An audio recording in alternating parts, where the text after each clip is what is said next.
اساسی oilaи ҳайвонҳоро расму оинҳои муайяне ки тавассути насл ба мерос мондаанд ташкил медиҳанд.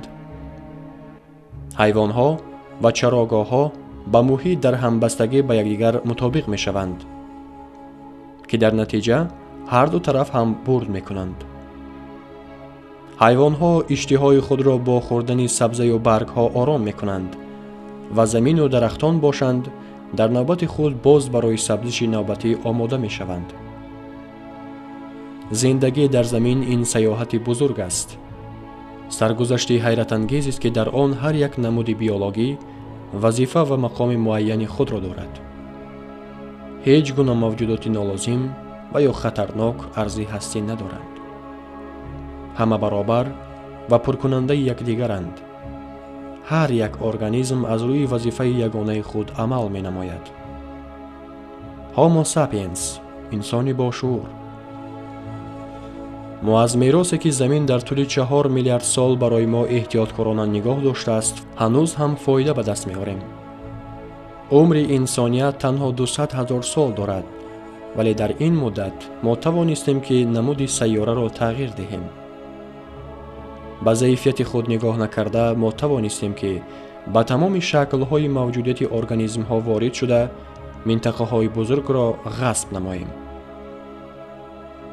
гузаштагонамон бодиянишин буданд. онҳо дар ҷустуҷӯи макони офтобӣ ҳамеша сайр мекарданд. он ҷойро ки ғизо буд иқомат ихтиёр менамуданд. пас он бо тағйир ёфтани иқлим ва мувофиқтар шуданаш барои зиндагӣ, инсон ба сохтани деҳаю шаҳракҳо оғоз кард. одамон дигар чун пештара аз шикор ки манбаи асосии рӯзгузаронияшон буд вобаста набуданд. акнун онҳо минтақаҳои табиӣ бо намнокӣ ва моҳии зиёддоштаро миёни олами вуҳуш ҷойи зист интихоб мекарданд. онҳо ба ҷои ҳаракат менамуданд ки он ҷо об ва ҳаёт ба як муҳити воҳид муттаҳид шудаанд. ҳатто имрӯзҳо низ аҳолии сайёра макони зисти хешро назди соҳили баҳру уқёнусҳо интихоб мекунад. дар сайёра ҳар як нафари чаҳорум зиндагӣ монанд ба ҳаёти 6000 сол пештара доштаи инсониятро аз сар мегузаронанд ва шумораи ин гуна инсонҳо қариб 1.5 миллиардро ташкил медиҳад, зиёдтар аз аҳолии ҳама кишварҳои пешрафта. сатҳи миёнаи дарозумрии инсон на чандон зиёд аст ва яке аз сабабҳои он меҳнати вазнин мебошад. тағйирёбии ҳаво ва умуман иқлим ба ҳаёти ҳаррӯзаи инсон таъсири манфӣ мерасонад. маърифатнок шудан инҷо ба кам нафарон даст медиҳад. кӯдакон ин ягона дороии оила аст, зеро ҳар як аъзои оила дар гузаронидани ҳаёти шоистаи он саҳмгузор аст.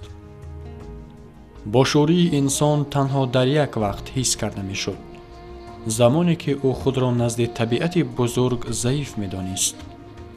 қувваю тавоноие ки табиат ба инсон надодааст ба ҳайвон арзонӣ доштааст. онҳо ба инсон кӯмак мекунанд то ӯ минтақаҳои навро бинад ва омӯзад. аммо оё метавон ҷаҳонро бо шиками гурусна тасхир кард? камтар аз 1000 сол пештар пайдоиши растаниҳои сабз ба таври пурра рафти таърихи ташаккулёбии инсониятро тағйир доданд.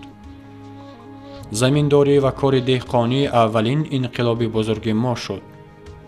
он ба инсоният имкон дод то ба сатҳи нави тараққиёт роҳ кушояд. анъанаи шикор ки дар муддати ҳазорсолаҳо инсон асосан рӯзгори худро аз он ҳисоб пеш мебурд, кӯҳна шуд. гандум акнун маводи асосии ғизоӣ гардид.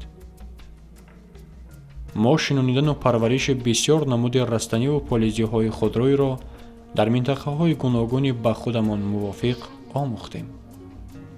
мо аз дигар намуди организмҳои биологии дар замин буда ҳеҷ фарқияте надорем.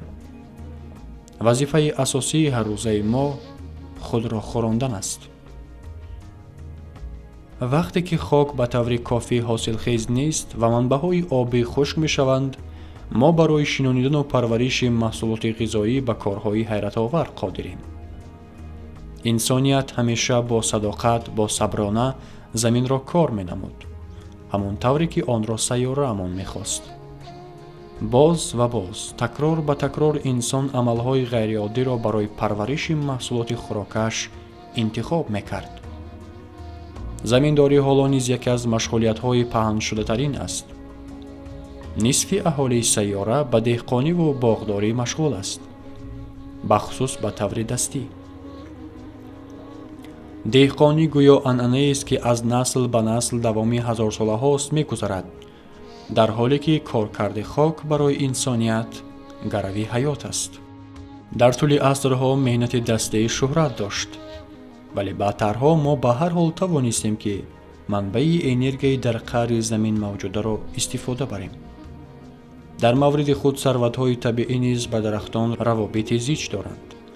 бештар аз 100 миллион сол пеш растаниҳою дарахтон дар таи ин муддат энергияи офтобро фурӯ бурданд, ки дар натиҷаи он ангишсанг, газ ва нефт ба вуҷуд омад. дуруст аст ки нефтро хуни замин меноманд. истифодабари ин манбаи энергияи офтоб ба инсоният имкон дод то аз сатҳи меҳнати вазнини заминдорӣ ба сатҳи шоистаи зиндагӣ гузарад.